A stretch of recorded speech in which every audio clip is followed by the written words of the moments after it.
The Grand Archive of Nexus Prime stood like a crystal mountain at the heart of the galaxy's capital world. Inside its vast halls, thousands of scholars from dozens of species worked to preserve the knowledge of civilizations spanning 3 million years.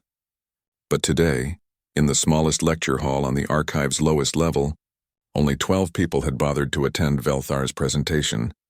The Kashari historian stood at the podium, his forearms gesturing at the holographic display floating above the stage.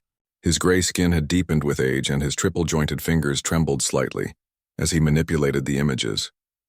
He had spent 30 years of his life on this research, and these 12 bored faces were all he had to show for it. The pattern is undeniable, Velthar said, his voice carrying the clicking undertones of his species. In 17 separate databases across the Concordat, we find the same anomaly. A gap in the historical record, precisely 843 years ago. Data that should exist simply does not. A young Porvathi student in the front row stifled a yawn. Her crystalline features reflected the hologram's light as she checked her communication device under the desk. Velthar continued anyway. More significant are these encryption fragments. I have found them in ancient probe data, in archaeological ruins on 6 different worlds, and in corrupted files within our own archives. They all contain references to the same thing. A species that called themselves human, a world they named Earth. "We have been over this, Velthar," came a voice from the back. Professor Quinn Mora, head of the history department, stood with his mantis-like arms crossed. "The coordinates you claim are Earth's location lead to an empty system. 1 yellow star, 8 planets, none suitable for advanced life. We sent a survey team there 50 years ago at your insistence. They found nothing. They found a dead world," Velthar corrected. The 3rd planet showed signs of atmospheric modification, ancient radiation signatures consistent with natural geological processes. Quinn Mora interrupted. "You see patterns because you want to see them. This theory of yours, this myth of a lost civilization, it is nothing but academic fantasy. The Concordat has maintained records for over 3,000 years. If humans existed, we would know," the other attendees murmured in agreement. Velthar felt his secondary heart sink. He had known this would happen, but hope had driven him to try one more time. "Then explain this," he said quietly, pulling up a new image. It showed a piece of metal, roughly hexagonal, covered in strange symbols. This was recovered from the derelict probe I mentioned in my report. The probe that was found drifting at the edge of charted space last year. The room went silent. Even Quinimora leaned forward slightly. "The symbols match nothing in any known language database," Velthar continued. "But when I applied statistical analysis, I found patterns consistent with a complex written language. And inside the probe's corrupted data core, I found one word repeated over and over. Voyager, along with coordinates." "Coordinates to where?" asked the Porvathi student, suddenly interested. "To a location 2,000 light-years beyond the void barrier." Gasps echoed through the hall. The void barrier was the edge of explored space, a region where stellar density dropped dramatically and navigation became nearly impossible. No Concordat vessel had ever traveled beyond it. There was simply no reason to go into that empty darkness. "This is madness," Quinn Mora said, but his voice had lost its certainty. "Even if your probe is real, even if these symbols mean something, you are suggesting that an entire civilization existed, advanced enough for space travel, and then simply vanished. Where did they go, Velthar? Why would they hide?" "I do not know," the old historian admitted, "but I intend to find out." The presentation ended in awkward silence. As the handful of attendees filed out, most avoided meeting Velthar's eyes. Only one figure approached him as he gathered his materials. Commander Zyphira of the Kree species stood nearly 7 feet tall, her feathered body covered in ceremonial military armor. Her raptor-like eyes studied the hologram that still floated above the stage. "I found your presentation compelling," she said, her beak clicking thoughtfully. "I am no historian, but I am a military officer, and I recognize a cover-up when I see one." Velthar looked up at her in surprise. "You believe me?" "I believe something strange is happening," Zyphira replied. "I have access to certain classified reports. In the past 6 months, our deep space monitoring stations have detected anomalies at the void barrier. Energy readings that match nothing in our databases. My superiors dismissed them as sensor errors." She fixed him with an intense stare. "But what if they were wrong?" Before Velthar could respond, an alarm began to wail throughout the archive. Red lights flashed in the corridor outside. People began running and urgent voices crackled over communication channels. Zafira's hand went to her earpiece. She listened for a moment and her feathers stood on end. "I have to go. The emergency's out of fleet command." "What is happening?" Velthar asked. The commander looked back at him from the doorway. "Station 7 Gamma at the Void Barrier just sent a priority alert. Something is coming through." Velthar felt his blood run cold. "Coming through from where?" "From beyond the barrier. From the void itself." Zafira's voice dropped to barely a whisper. "They are detecting hundreds of ships, maybe thousands, in military formation, and they are not responding to any hails." She disappeared into the corridor at a run, leaving Velthar alone with his holograms and his racing thoughts. The old historian looked down at the metal fragment displayed on his podium, at the strange symbols that he had studied for so long. His fingers traced the largest marking, a symbol that looked like a circle with lines radiating from it. A sun, perhaps, or a star, or Earth. He grabbed his datapad and pulled up the files from the ancient probe. Buried in the corrupted data was an image he had seen 100 times before. It showed a small blue world suspended in black space, continents visible through swirling white clouds, beautiful and fragile and utterly impossible. But if ships were coming from beyond the void, from the exact coordinates that probe had carried, then perhaps the impossible was about to become very real. Velthar looked up at the ceiling as if he could see through it to the stars beyond. Somewhere out there, at the edge of everything they knew, something was happening, something that would prove he had been right all along. The humans were coming home. Around him, the archive descended into chaos as news of the fleet spread. Scholars ran to their stations, politicians were summoned, and military channels lit up with emergency traffic. The Concordat, which had known peace for 1,000 years, suddenly remembered what it felt like to face the unknown. In the heart of that chaos, an old historian smiled for the first time in years. His life's work had been vindicated. But as he gathered his research and prepared to join whatever response was being organized, a small voice in the back of his mind whispered a question. If humans had hidden themselves away for 800 years, erasing their existence from galactic memory, what had they been hiding from? And more importantly, if they were coming back now, what did that mean was following behind them? The answers would come soon enough. The void was opening, and Earth's fleet was emerging from the darkness between stars. The galaxy was about to remember a species it had forgotten, and nothing would ever be the same again. The bridge of the Concordat flagship Sovereign Wing hummed with nervous energy. Commander Zafira stood at the tactical station, her taloned hands gripping the console as she studied the sensor readings. Around her, officers from 4 different species worked their stations with practiced efficiency, but she could feel the fear beneath their professionalism. On the main view screen, the unknown fleet hung in the darkness of space like a swarm of metal predators. 217 vessels, ranging from small escorts to massive battleships that dwarfed anything the Concordat had ever built. They had emerged from the spatial tear 6 hours ago and had been sitting in perfect formation ever since, absolutely silent. "Still no response to our hails," reported Lieutenant Shentak from communications. The insectoid officer's mandibles clicked in frustration. "I have tried every standard frequency and several non-standard ones. They are receiving our signals. They are just choosing not to answer." Admiral Krishan, the fleet commander, paced behind Zafira's station. The old Morvathi's scaled skin had taken on a darker blue, a sign of stress in his species. "This is unacceptable. We have 18 battle groups positioned around them, and they sit there like they own this space. If they wanted peace, they would talk. If they wanted war, they would attack. What are they waiting for?" Zafira studied the alien vessels more closely. Their design was unlike anything she had ever seen. Angular and utilitarian, with none of the elegant curves that characterized Concordat shipbuilding. They bristled with weapon emplacements and armor plating. These were ships built for one purpose, war, but something else caught her attention. "Admiral, look at their hull markings. Can we enhance image sector 37? The screen zoomed in on the side of one of the massive battleships. There, painted in white against the dark gray hull, was a symbol. A circle containing a map of continents and oceans surrounded by text in unknown characters. "Get Velthar up here," Zafira said suddenly. "Now." 10 minutes later, the Kashari historian stumbled onto the bridge, his robes disheveled and his breathing heavy from running through the ship's corridors. But when he saw the symbol on the screen, he froze. "That is it," he whispered. "The symbol from the probe. This is them. These are humans."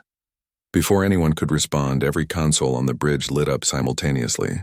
The communication station erupted with sound as dozens of channels opened at once. "They are hailing us," Shentok said, his voice rising with surprise. "All frequencies.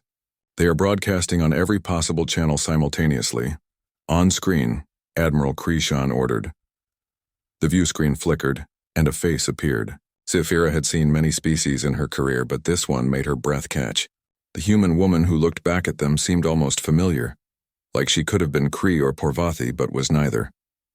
Smooth skin, bilateral symmetry, binocular vision. Simple and elegant and somehow unsettling in that simplicity. Concordate vessels. "This is Admiral Sarah Chen of the United Earth Expeditionary Force." The human's voice was clear and strong, translated by their systems into perfect concordate standard. "I apologize for the delay in responding to your hails. We needed to verify your intentions and confirm certain historical data before making contact." Admiral Krishan stepped forward. "I am Admiral Krishan of the Concordate Defense Fleet. You have entered concordate space without authorization, with a military force that can only be considered an invasion fleet. Explain your presence immediately." Admiral Chen's expression did not change. "We are not invading, Admiral. We are coming home. This galaxy belongs to Earth as much as it belongs to the Concordate. More, actually, since we were here first." The bridge went silent. Velthar moved closer to the screen, his forearms trembling. "You are really human? From Earth? But the records, the missing data, how? Are you the historian?" Chen asked, focusing on him. "The one who has been searching for us?" "Velthar, correct?" "Yes," the old Kashari breathed. "Yes, I am him. I have spent my life looking for proof that you existed." For the first time, Admiral Chen smiled. It was a sad expression. "Then you deserve to know the truth. 843 years ago, Earth was one of the most advanced civilizations in this galaxy. We had explored thousands of systems, made contact with dozens of species. We were preparing to help found what would become your Concordate." She paused, and her smile faded. Then the Devourers came. The word sent a chill through the bridge. Zephyra had never heard it before, but something in the way Chen said it made her skin prickle beneath her feathers. "What are Devourers?" Admiral Krishan demanded. "A nightmare," Chen replied. "A species that had evolved beyond biological form into something worse. They consumed entire civilizations, breaking them down into raw matter and energy to fuel their expansion. They had already destroyed 17 spacefaring races before they reached human space." Velthar's secondary hearts were racing, the empty systems in the outer reaches. The dead worlds with no explanation for their extinction. "That was them?" "Yes, and they nearly got us too." Chen's face hardened. "The war lasted 70 years. We threw everything we had at them. Every weapon, every ship, every soldier. We won, but barely. Earth itself was nearly destroyed. Our colonies were ash. Our population was reduced to less than 1 billion. She looked directly at Admiral Krishan. "So we made a choice. We erased ourselves from galactic memory. We hid behind an artificial spatial barrier that made our space impossible to navigate. We took every record, every piece of evidence that humans had ever existed, and we encrypted it or destroyed it. We wanted the Devourers to think we were extinct just in case any of them had survived." "And you stayed hidden for 8 centuries? Zephyra asked. "Why come back now?" Admiral Chen's expression became grim. "Because the barrier is failing. Our technology can only hold it for another few years. And because 3 months ago, our deep space scouts detected something at the edge of the galaxy. Energy signatures we hoped we would never see again." "The Devourers," Velthar whispered. "They are coming back. Maybe they were always out there in the dark between galaxies, waiting and growing. We do not know. But they are heading toward concordate space, and they will arrive within the year." Chen leaned forward. "You need us. You need our weapons, our experience, our knowledge. And we need you. We need your numbers, your resources, your worlds. Alone, neither of us can stand against them. Together, we might have a chance." Admiral Krishan's scales had gone pale. "You expect us to believe this? To trust you? You appear with a war fleet and tell us horror stories about monsters from the dark. For all we know, you are the threat." "Then let us prove it," Chen said. "Send a delegation to Earth. See what we have built. See our records of the war. Make your own judgment. Before Krishan could respond, proximity alarms blared across the bridge. Tactical displays lit up with red markers. Multiple vessels breaking formation. The tactical officer shouted, "It is not the humans. It is our own ships. Faction identifiers show they are Supremacy fleet vessels." Zyphira's blood went cold. The Supremacy was a radical faction within the Concordat that believed in species purity and military strength above all else. They had been quiet for years, but now, they are locking weapons on the human fleet, Tactical reported. "Firing!" On the screen, a dozen Concordat vessels opened fire on the human formation.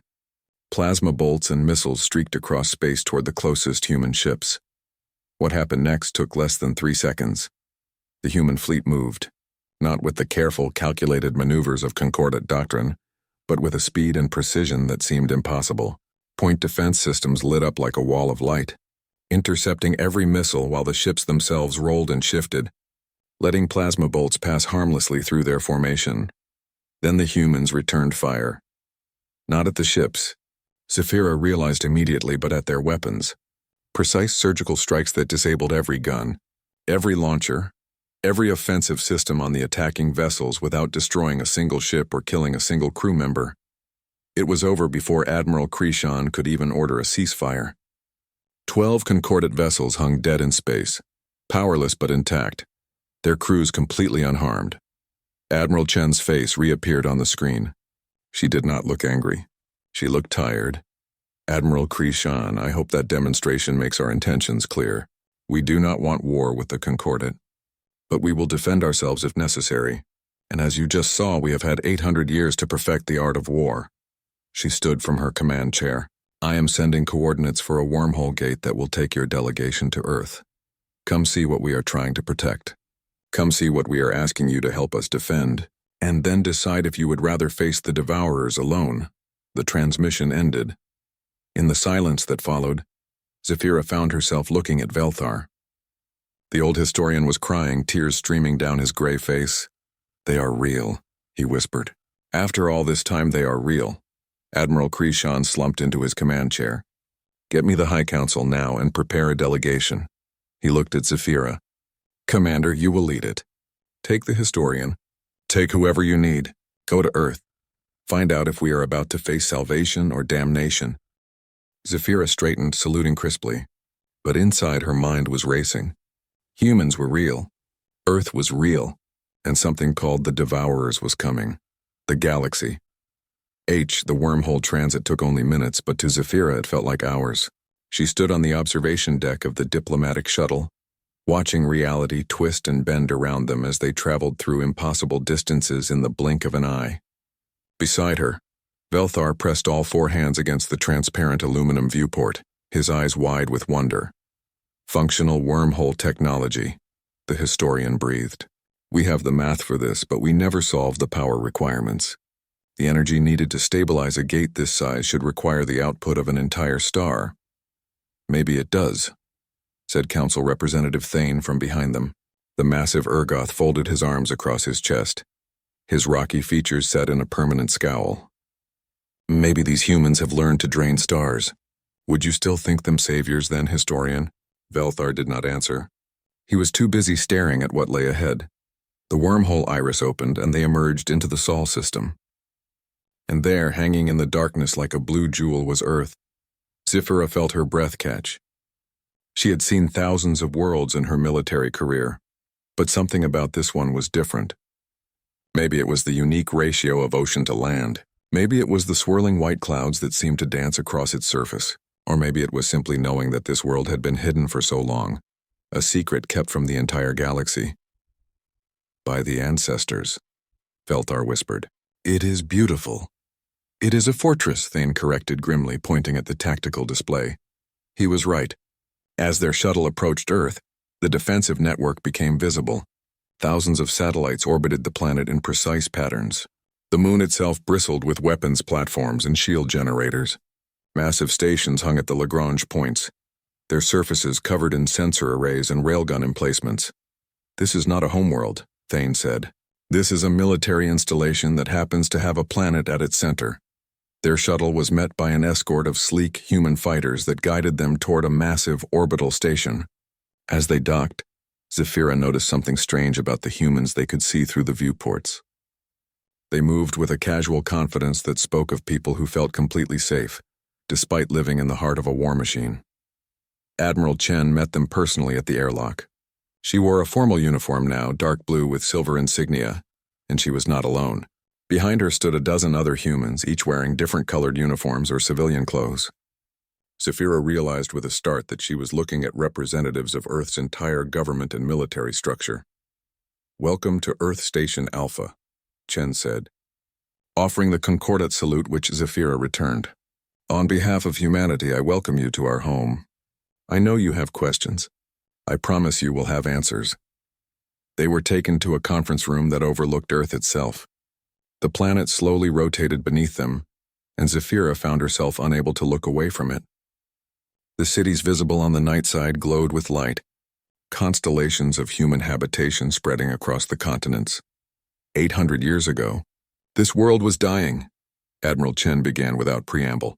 She gestured, and holographic displays filled the air around them. "The Devourer War devastated us. Our population fell from 15 billion to less than 1. Our cities were ruins. Our atmosphere was poisoned.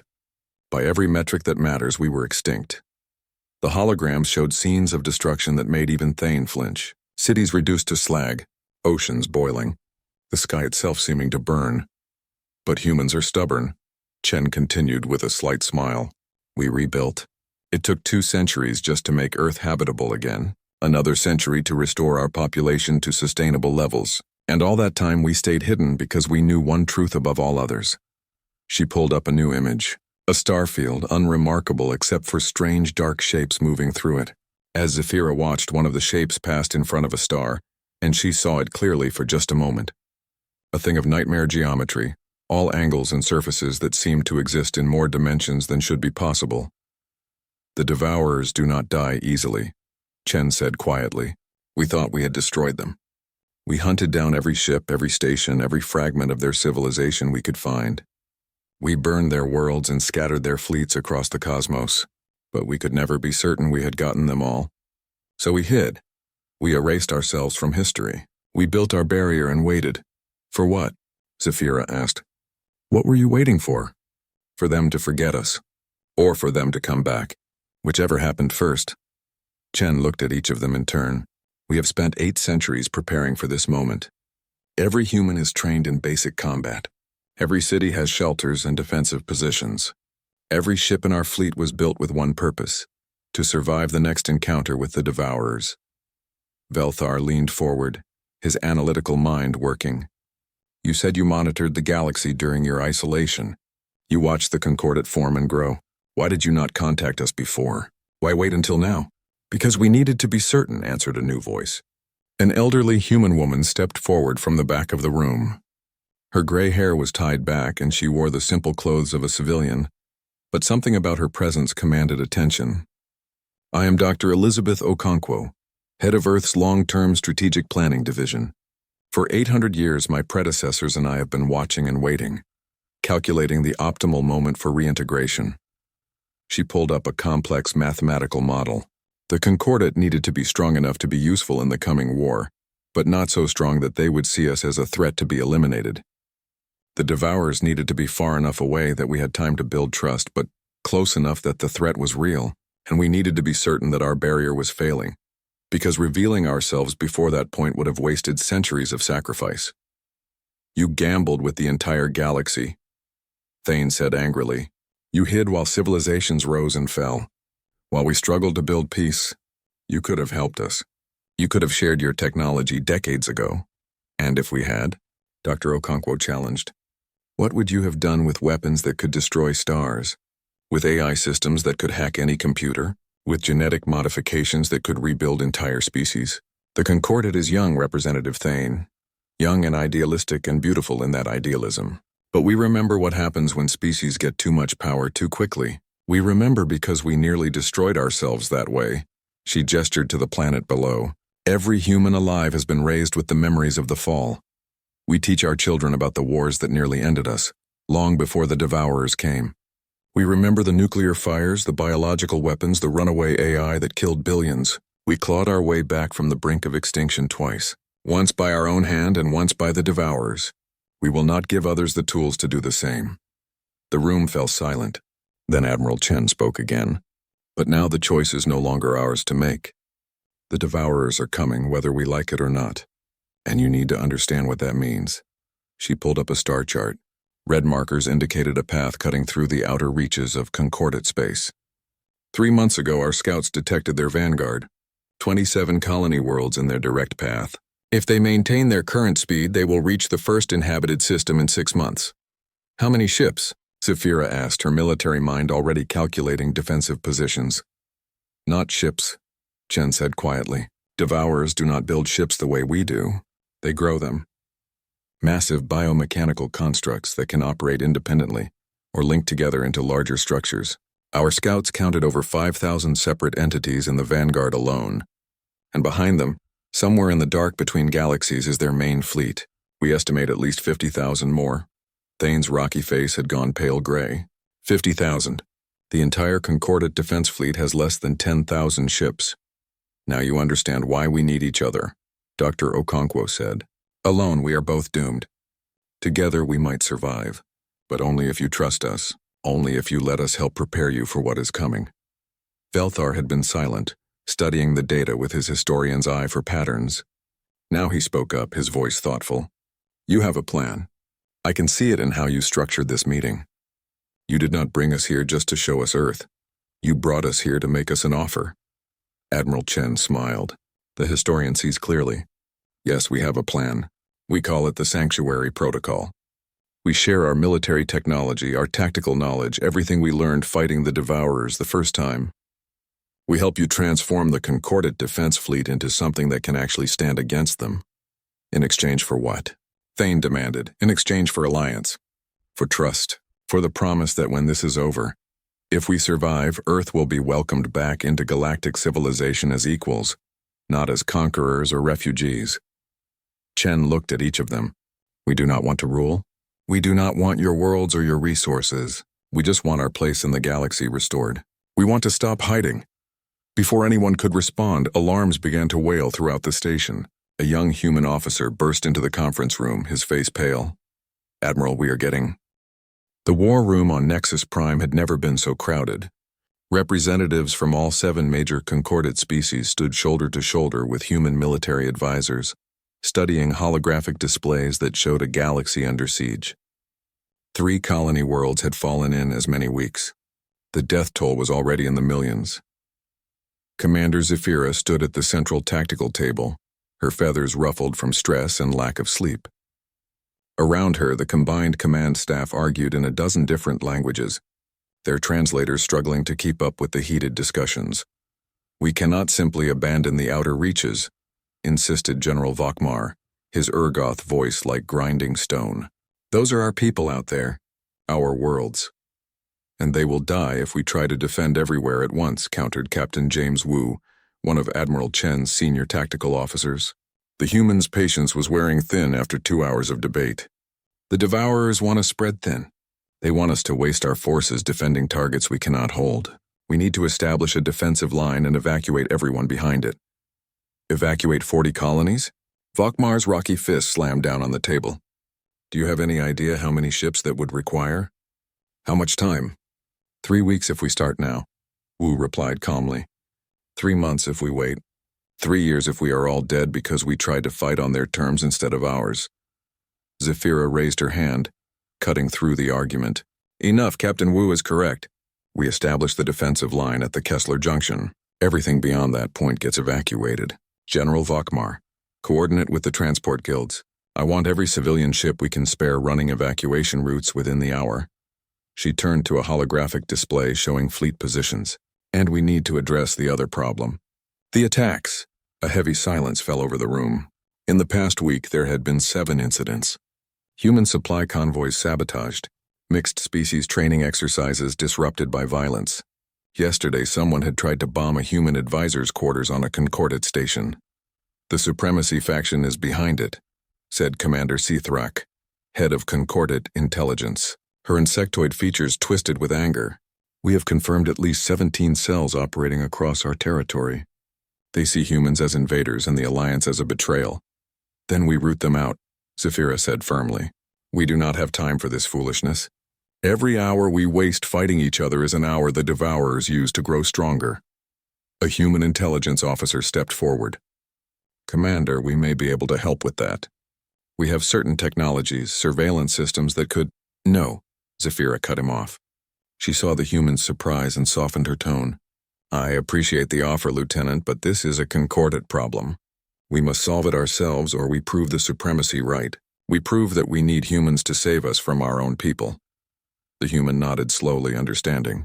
Understood, Commander. Across the room, Velthar worked at a separate console with a team of human historians and scientists.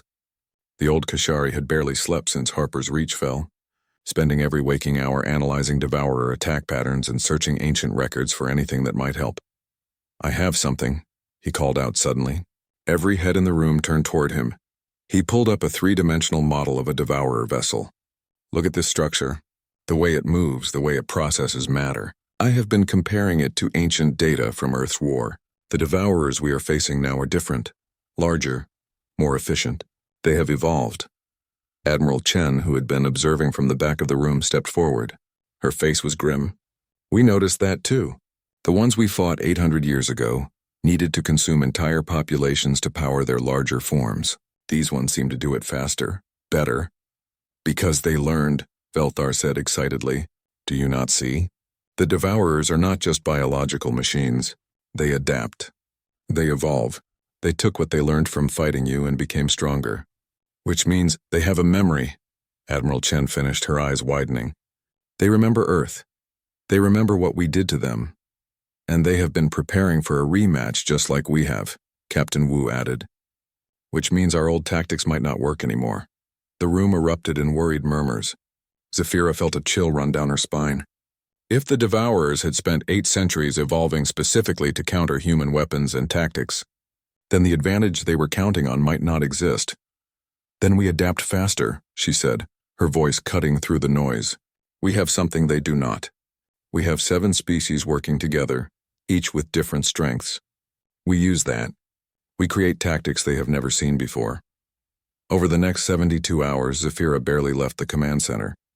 She worked side by side with human advisors, learning their aggressive hit-and-run tactics while teaching them concordant defensive formations. They argued, compromised, and slowly began to forge something new. Not human doctrine, not concordant doctrine, something that belonged to both. The first real test came at the colony world of New Meridian. The Devourers arrived with a force of 300 bioships expecting to find a helpless target. Instead, they found the combined fleet waiting for them. Zephyra commanded from the bridge of the Sovereign Wing, now refitted with human shield generators and weapon systems. Around her, the mixed fleet held position in a formation that would have been impossible 3 weeks ago.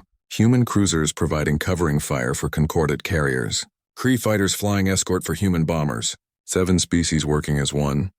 They are breaking into attack formation, reported Tactical. Energy signatures are spiking. They are preparing to fire. Let them come closer, Zephyra said, her talons gripping her command chair. Wait for it, wait. The Devourers surged forward, their bioships writhing through space like living things. At 500 kilometers, they opened fire. Beams of energy that could tear through standard concordant shields lanced out toward the fleet. Now, Zephyra ordered. Execute maneuver Chimera. The fleet exploded into motion. Human vessels, with their superior speed, darted forward to draw fire while concordant ships activated their newly installed phase shift generators, briefly existing in a different dimensional state that made them immune to energy weapons. Then, before the Devourers could adapt, Kree fighters swarmed through the gaps in their formation, targeting the weak points that Velthar's research had identified. It was chaos. It was beautiful. And it was working. Multiple Devourer vessels breaking apart, Tactical reported. Their formation is collapsing. But Zephyra had learned from human tactical doctrine. Never celebrate too early. Press the advantage. All ships firing pattern Delta. Target their command vessels. The battle raged for 3 hours. When it was over, 273 Devourer ships had been destroyed or driven off. The fleet had taken damage, lost ships, lost people, but New Meridian was saved. In the aftermath, as damage reports came in, Zephyra found herself standing in the observation deck next to Captain Wu. The human was bandaging a cut on his arm, sustained when a console exploded during the battle. "We did it," Wu said quietly. "We actually did it. We won a battle," Zephyra corrected. "The war is far from over." "Yeah, but we proved it is possible. We proved that working together, we can hurt them." He looked at her with something like respect. "You are a good commander, Zephyra. Better than I expected, honestly." "Because I am not human?" she asked with a slight smile. "Because you listen," Wu replied. "You take advice from people who know things you do not, but you do not let them make your decisions for you. That is rare." Their moment of peace was interrupted by an urgent communication. Admiral Chen's face appeared on the display and she looked shaken. "We have a problem. The Supremacy faction just made their move. They have taken over 3 military stations in the core sectors, and they are demanding that all human forces leave Concordat space immediately, or they start destroying civilian targets." Zephyra felt her blood run cold. "How many people do they have hostage?" "Preliminary reports say over 200,000. Mostly families of military personnel." Chen's voice was tight with controlled fury. "They are threatening to start executing them in 12 hours if we do not withdraw." "This is exactly what the Devourers want," Velthar said, appearing behind Zephyra. "Divide us. Make us fight each other. We cannot let them succeed." "I know," Zephyra said. She was already moving, calling up tactical maps of the taken stations. "But we also cannot let 200,000 people die. We need a plan." "We need—" "Commander," interrupted a Concordat intelligence officer. "We are receiving a transmission from one of the captured stations. It is coded for you personally. Eyes only." Zephyra moved to a private console and accessed the message. The face that appeared made her heart skip a beat. It was Kriva, her youngest sister. "Zephyra," Kriva whispered, glancing over her shoulder nervously. "I do not have much time. I am on Station Delta 7. The Supremacy has us locked down, but they did not check everyone carefully. Some of us still have access to secondary systems." Her eyes were bright with fear but also determination. "I can get you into the station's defensive grid. Temporarily disable their weapons. But you have to move fast and you have to coordinate with the other stations at the same time." The message ended with a data packet. Zephyra stared at it for a long moment, then looked up at the others. "I have a way in. But it is Dan the Sanctuary Nebula was beautiful in a deadly way. Vast clouds of stellar gas glowed in shades of purple and blue, illuminated by the young stars being born within. It was also the perfect battlefield. The dense gas would interfere with sensors and communications, creating chaos that could favor the smaller, more coordinated force. That was the theory, at least. As Zephyra looked at the tactical display showing the Devourer main fleet approaching, theory felt very distant from reality. "Confirmed count is 53,000 individual entities," reported the tactical officer, his voice struggling to stay steady. "They are maintaining formation at the edge of the nebula, waiting for something. They are waiting for us to run," Admiral Chen said from her command station on the flagship United Earth. Her image was broadcast to every ship in the combined fleet. "They think we will see their numbers and break. They have seen it before, from every species they have ever faced." "Then let us disappoint them," replied Admiral Krishan from the Sovereign Wing. The old Morvathi's scales had taken on a determined blue. "All ships report ready status. Whatever comes next, we face it together." Zephyra stood at her command station on a new vessel, the hybrid cruiser Harmony. It had been built in record time by human and Concordat engineers working around the clock, incorporating the best technology from both civilizations. Around her, a crew of mixed species worked in perfect synchronization, the result of weeks of intensive training. "Commander," called Velthar from the science station, "I am picking up something strange. There is a vessel at the center of the Devourer formation, much larger than the others. It is broadcasting on multiple frequencies. Can you decode it?" Zephyra asked. "I already have," the old historian said quietly. "It is speaking in ancient Terran, the human language from before the fall. It is calling for Admiral Chen specifically." A chill ran through the bridge. Chen's face appeared on every screen and she looked pale. "Patch it through. All command personnel, private channel." The voice that came through was not mechanical or organic. It was something between something wrong. It spoke in a language that Zephyra's translator rendered into Concordat standard. but she could hear the original words underneath like an echo. Admiral Sarah Chen of Earth. We remember you.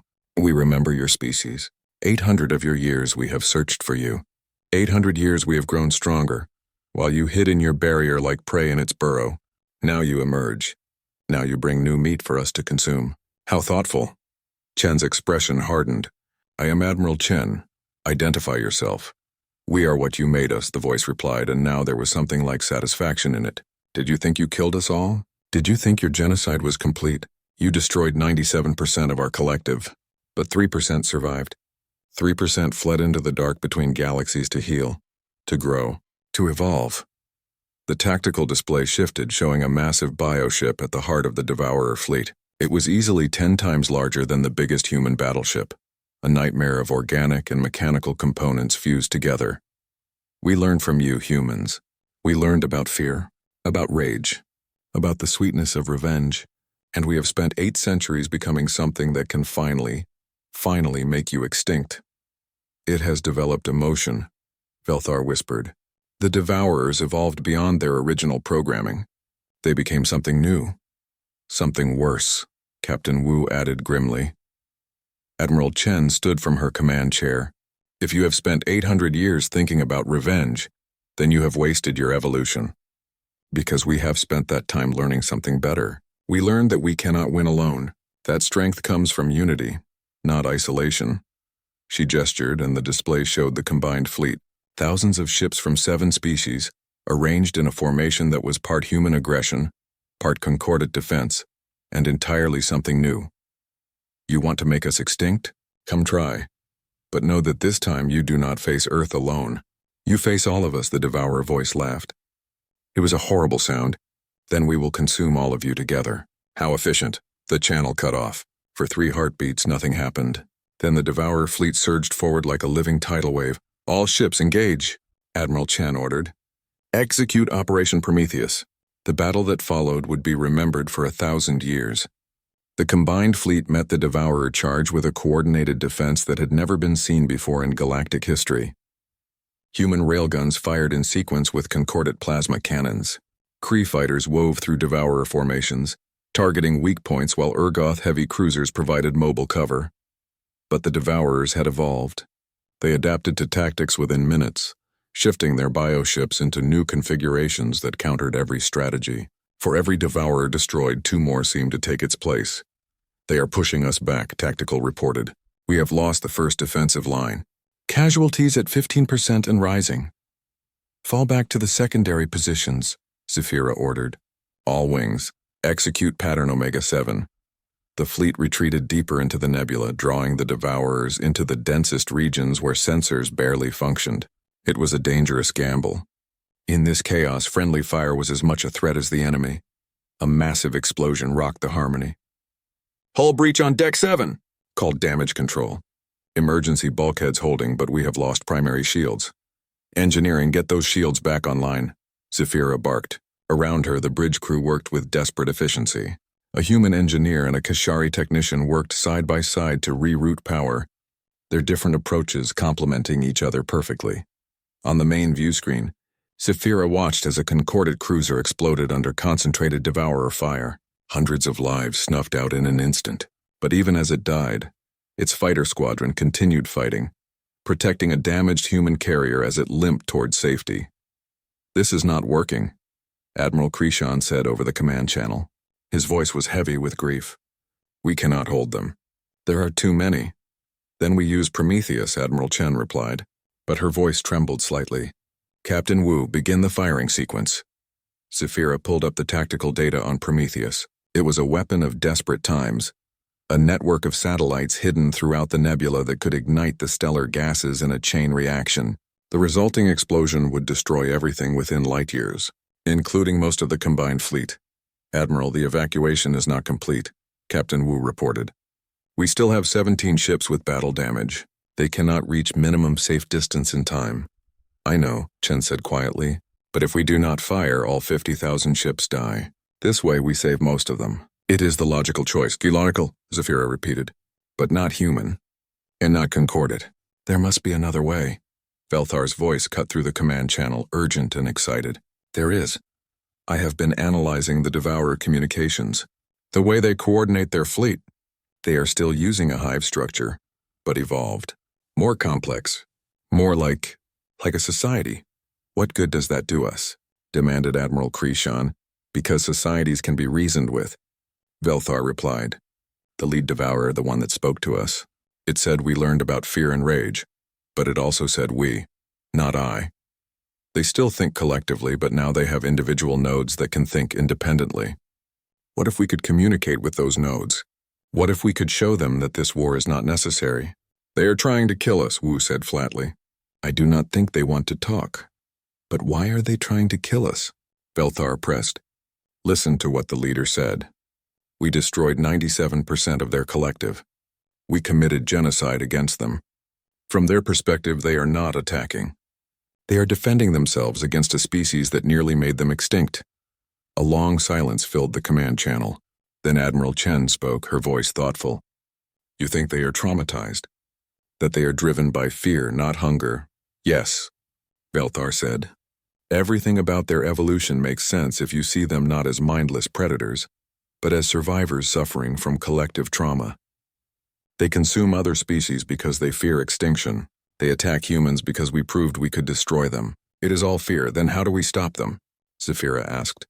We offer them what they truly need. Sanctuary, safety, a place in the galaxy where they do not have to fear extinction anymore. Velthar was speaking faster now, his excitement building.